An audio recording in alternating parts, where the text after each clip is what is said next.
Hello আসসালামু আলাইকুম। আজকে আমি রান্না মূলা দিয়া মূলা আমি কাটি লিছি, কাটা রেডি করে রাখি লিছি।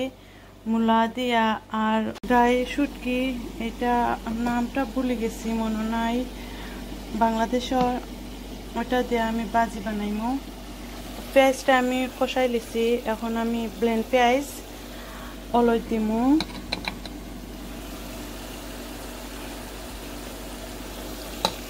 সবার একটা আন্দাজ আছে, সবার আন্দাজ মতো সবে ব্যবহার করবা। মরিচ দিছি, এখন আমি বাকর দিমু, মিক্স করমু। মিক্স কইরা 2 মিনিট আমি মিক্স করমু। করার পরে আমি ড্রাই শুটকিটা দিয়া দিলাইমু। দেওয়ার পরে মূলা দিমু, হলুদ মরিচ দিলাইছি। এখন আমি ড্রাই শুটকিটা দিমু। আমার কালারটা অনেক সুন্দর আইছে। এখন ড্রাই শুটকিটা দিলাইমু, দিয়া আরো 2 মিনিট এটা কষাইমু। কষানোর পরে ভেজিটেবলটা দিয়ে দিলাইমু, মূলা যেটা আমি রেডি করে রাখছি। আশা করি আপনাদের ভালো লাগবো আর ট্রাই করবা।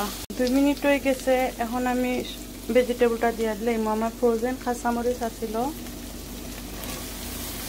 কারণ জাল অনেক বার হয়ে দিব, এর জন্য আমি আস্তা কাঁচামরিচ দিছি। মিক্স করে লিছি ভেজিটেবল। এখন আমি এটারে মজাইমু। 5 মিনিট মজানোর পরে হালকা পরিমাণে একটু জল দিমু, বেশি দিতাম না, শুকনা শুকনা করে রান্নু। প্রায় রেডি হয়ে গেছে আমার বাজি।